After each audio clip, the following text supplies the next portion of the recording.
Wabarakatuh. Bismillahirrahmanirrahim. Alhamdulillahilladzi khalaqas samawati wal arda wa ja'ala dhulumati wan nur summal ladzina kafaru bi rabbihim asyhadu an la ilaha illallah wahdahu la syarikalah wa asyhadu anna muhammadan abduhu wa rasuluh.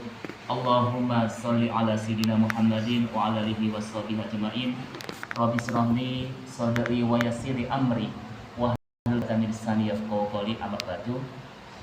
Kepada Pak Samidi, Pak Yai, dan kula muliaken, Bapak Ibu-ibu jamaah salat maghrib yang sangat kami muliakan, mari kita mengucapkan hamdalah alhamdulillah rabbil alamin. Mudah-mudahan kebaikan-kebaikan dari Allah datang kepada kita semuanya, amin ya rabbal alamin.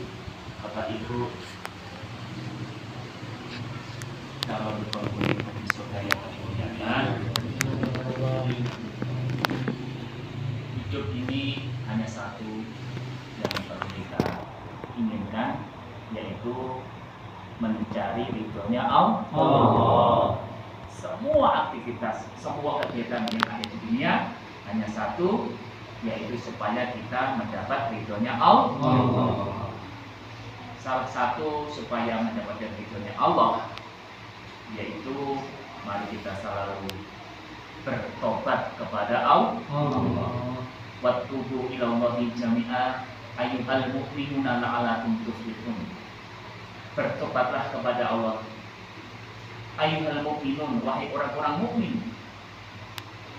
Supaya apa? La'alakum tuflihun, supaya menjadi orang-orang yang untung. Jadi orang-orang mukmin yang yakin kepada Allah, yang percaya kepada Allah, disuruh Allah untuk bertobat. Supaya apa tobatnya ini? Menjadikan orang-orang yang tuflihun, yang untung kehidupan di dunia dan kehidupan di akhirat kelak.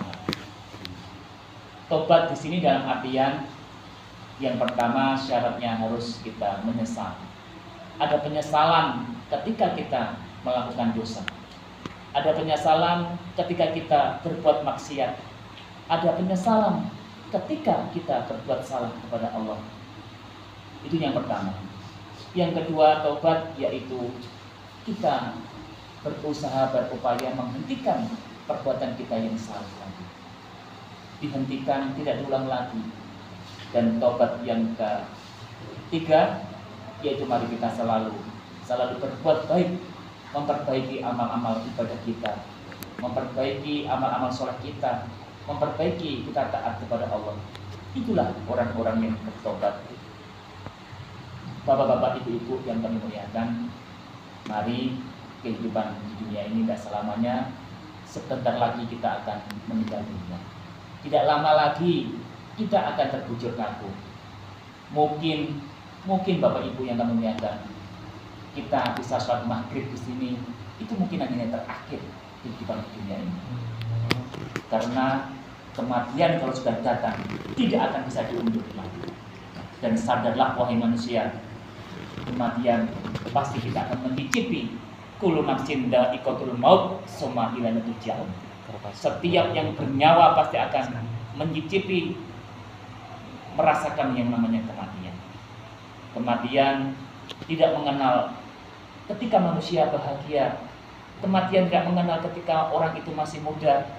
Kematian tidak mengenal ketika orang itu sedih. Kalau sudah waktunya, jadwalnya kematian, malaikat maut akan menghampiri kita. Kita akan terbujur kaku, tidak bisa bergerak, tidak bisa mengedipkan mata, tidak bisa bernapas. Itulah kehidupan dunia akan selesai. Hadirin jamaah salat maghrib yang sangat kami muliakan, mari mumpung kita masih diberi kesempatan oleh Allah, jangan kita sia-siakan, jangan kita biarkan saja. Bagaimana nanti kalau kita ditanya oleh Allah, apa jawaban kita ketika kita selesai kehidupan di dunia ini? Apa yang harus kita sampaikan kepada Allah? Apa yang harus kita jawab pertanyaan dari Allah kalau kita belum mempersiapkan diri untuk menyongsong kematian ini dengan taat kepada Allah?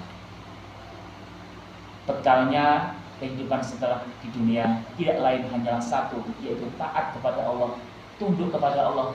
Kita sholat maghrib ini salah satu kita taat kepada Allah, tunduk kepada Allah. Itulah nanti bekalnya. Salah satunya kita menyampaikan kepada Allah ketika kita ditanya. Hadirin Bapak Ibu calon penghuni surga yang kami muliakan. Marilah jangan sampai kita membiarkan waktu, tahu-tahu kita sudah dekat, tahu-tahu kita sudah dihampiri oleh malaikat maut, tahu-tahu kita sudah terbujur kaku. Jangan sampai kita meninggal dunia sebelum bertobat kepada Allah. Jangan sampai kita sudah terbujur kaku, kita belum beristighfar kepada Allah. Jangan sampai kita berbaring yang tidak akan bisa bangun lagi, kita belum minta ampun kepada Allah. Alangkah ruginya manusia ketika sudah diberi kesempatan oleh Allah, tetapi tidak digunakan untuk taat kepada Allah, tidak digunakan untuk bertobat kepada Allah. Alangkah nyesalnya, alangkah nyesalnya. Dan bahagialah orang-orang yang diberi kesempatan oleh Allah, tetapi untuk taat kepada Allah, untuk mempersiapkan diri untuk menghadapi kehidupan setelah kematian dengan taat kepada Allah. Kenapa? Karena hanya orang-orang yang mulia di sisi Allah, yaitu orang yang paling bertakwa. Inna akramakum indal atqakum. Sesungguhnya orang yang mulia di sisi Allah yaitu orang yang paling bertakwa. Bukan orang yang banyak duitnya, bukan orang yang banyak hartanya, bukan orang yang banyak rumahnya, banyak sawahnya, banyak padinya, tetapi orang yang mulia di sisi Allah yaitu orang yang taat, yang tunduk, yang patuh kepada Allah di mana saja berada. Itulah orang-orang yang mulia di sisi Allah. Jamaah sholat maghrib yang kami muliakan, sekali lagi mari kita dalam hidup di dunia ini, aktivitas kita, semua kegiatan kita hanyalah kepingin kita mendapatkan ridha Allah Subhanahu wa Ta'ala. Supaya kita mendapatkan ridha dari Allah Subhanahu wa Ta'ala, yaitu salah satunya kita harus bertobat kepada Allah. Rasulullah SAW dalam suatu riwayat hadis, orang yang paling mulia, orang yang maksum, yang suci, orang yang kekasih Allah, orang yang dijamin oleh Allah, dia masih beristighfar antara 70 sampai 100 kali ketika setiap duduknya.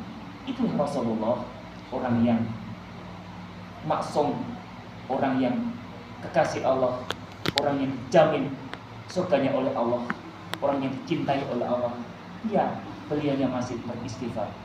Setiap duduknya kurang lebih antara 70 sampai 100 istighfar. Apalagi kita, orang yang banyak lupanya, orang yang banyak dosanya, orang yang berbuat maksiat, yang setiap saat, orang yang selalu salah. Mari kita selalu perbanyak istighfar, perbanyak kita minta ampun kepada Allah, perbanyak kita bertobat kepada Allah, mumpung ajal belum menjemput.